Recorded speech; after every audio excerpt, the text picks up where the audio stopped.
Hello साथीहरु, म infos guide च्यानलमा तपाईहरुलाई स्वागत छ। साथीहरु, आज म एउटा खास नयाँ भिडियो लिएर आएको छु। साथीहरु, आजको भिडियो रहेको छ आफ्नो मोबाइल फोनलाई, आफ्नो एन्ड्रोइड मोबाइल फोनलाई चाहिँ कम्प्युटर कसरी बनाउने, म त्यसको बारेमा तपाईहरुलाई जानकारी दिन गइरहेको छु।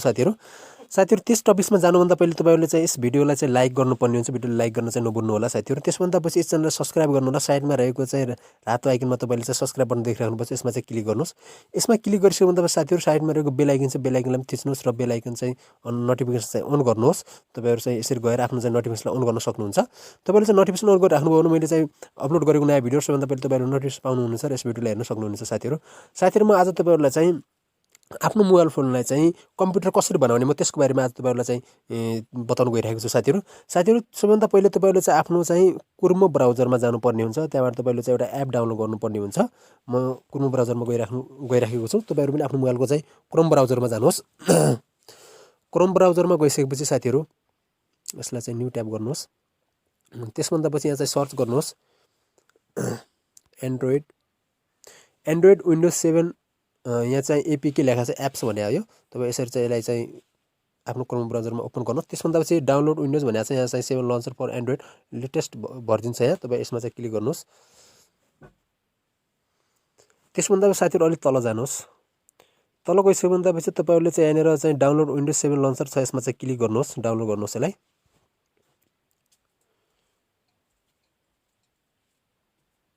तपाईहरुले देखिराख्नु भएको छ डाउनलोड भइराखेको। त्यसभन्दा पछि यसमा चाहिँ तपाईहरुले चाहिँ ओके गर्नुपर्ने हुन्छ। यसलाई ओके गर्नुहोस्। त्यसभन्दा पछि यो चाहिँ डाउनलोड भइराखेको छ साथीहरु। पहिले चाहिँ यसलाई डाउनलोड हुँदैमा यता डाउनलोडमा क्लिक गर्नुहोस्। कति यहाँ डाउनलोड भइरहेको छ तपाईले देख्न सक्नुहुन्छ। 4% डाउनलोड भइरहेको छ। नेट स्लो छ। यसले चाहिँ हामी डाउनलोड हुन दिउँ।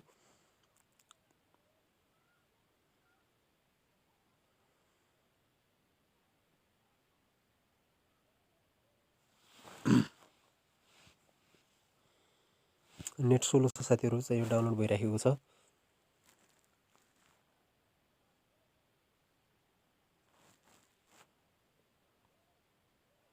डाउनलोड भइराखेको छ। नेट स्लो छ। तपाईहरुको यदि चाहिँ वाइफाई छ भने एकदम चाँडै नै डाउनलोड भइसक्छ। यसलाई चाहिँ त्यसभन्दा पछि यसलाई ओपन यसरी क्लिक गर्नुहोस्। यहाँ क्लिक गरिसक्यो भन्दा पछि यसलाई चाहिँ इन्स्टल गर्नुपर्ने हुन्छ। तपाईले चाहिँ इन्स्टलमा क्लिक गर्नुहोस्।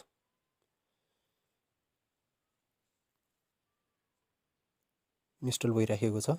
थोरै टाइम लाग्छ, वेट गर्नुहोला। तपाईहरु पनि आफ्नो मोबाइललाई चाहिँ कम्प्युटर चाहिँ बनाउन सक्नुहुन्छ। यसलाई ओपन गर्नुहोस्। ओपन भइराखेको छ। यसलाई चाहिँ एलो गरिदिनुहोस्। ओके गर्नुहोस्। एलो गर्नुहोस्।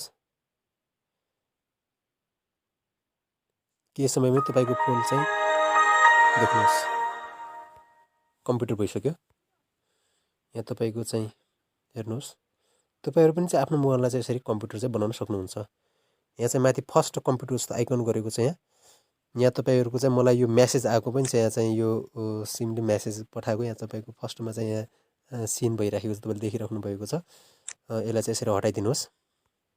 त्यसभन्दा पछि तपाई हेर्नुहोस्, तपाईलाई चाहिँ राम्रो लागिराखेको छ कि छैन। यदि राम्रो लागिराखेको छ भने साथीहरु चाहिँ यस भिडियोलाई चाहिँ तपाईहरु चाहिँ लाइक गर्न चाहिँ नभुल्नु होला। तपाईहरु माथि यसमा कम्प्युटरमा क्लिक गर्नुहोस्। यहाँ देख्नुहोस्।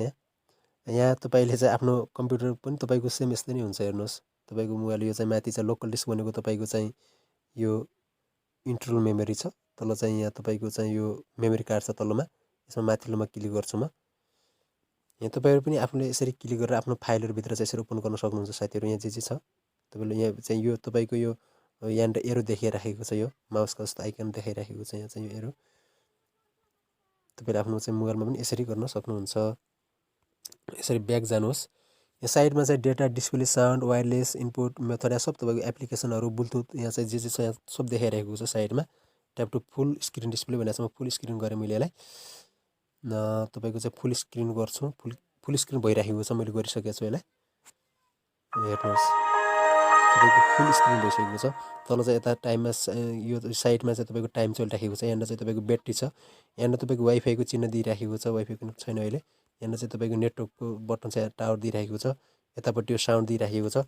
यतापट्टि तपाईको यहाँ चाहिँ तपाईले पनि सेम, तपाईले यदि कम्प्युटर चलाउनु भएको छ भने साथीहरुले तपाईलाई थाहा नै पाइसक्नु भयो होला। यो साइडमा हेर्नुहोस्, क्यामेरा छ, यहाँ Gmail, photos, calendar, browser, play music, यहाँ चाहिँ यहाँ लगइन गर्न तपाईँले चाहिँ आफ्नो जिमेल लगइन गर्न सक्नुहुन्छ। यहाँ चाहिँ फोनमा हेर्नुहोस् तपाईँको कति दामी देखिराखेको छ हेर्नुहोस् यो।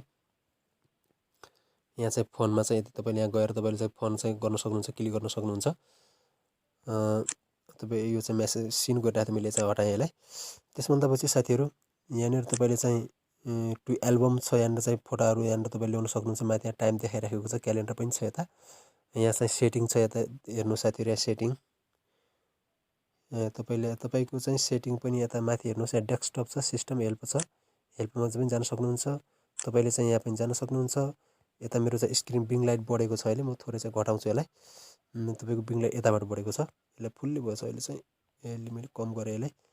यसरी यहाँनिर चाहिँ ट्याप गरेर राख्नुभयो भने यसरी ओपन हुन्छ यो तपाईँको। यसरी ओपन भयो भने अहिले तपाईँ अहिले कम गर्न सक्नुहुन्छ यसलाई, बिङ लाइट पनि यसरी।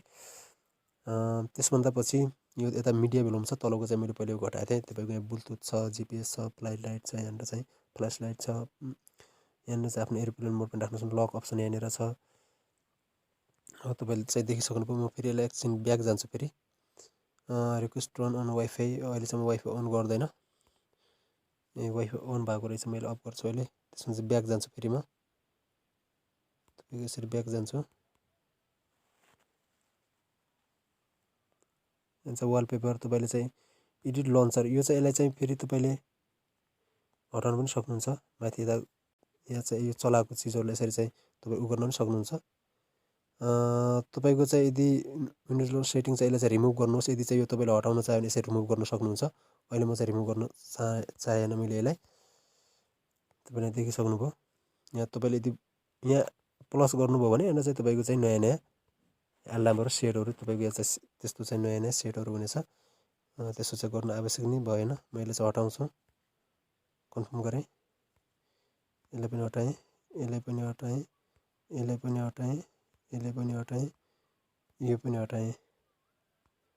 यो देखाएँ नि, हट्नुपर्ने हो, हटिसक्यो। तपाईँको यहाँ रिसाइकल भने तपाईँले डिलिट गर्नुभएको चाहिँ त्यहाँ तपाईँको देखाउने छ। यता थिम्स छ, यता देखिसक्नु भएको छ, यता मिडिया, क्यामेरा छ, एल्बम, टेक फोटोहरू, तपाईँको यहाँ चाहिँ गानाहरू, म्युजिकहरू सबै छ। यता ट्रान्सलेट, ल्याङ्ग्वेज ट्रान्सलेट यता चाहिँ गएर हेर्न सक्नुहुन्छ तपाईँले। यो जति पनि अहिले मैले त्यो तपाईँको चाहिँ स्क्रिन आइकनमा जति पनि देखाएको थियो डेस्कटप, त्यो सबै अहिले मैले तपाईँले हटाएको देख्नु भएको हो त्यहाँनिर। त्यो हटाएको यहाँबाट हटाएँ, त्यसभन्दा चाहिँ लास्ट जुन बचेको थियो मात्र देखाएको।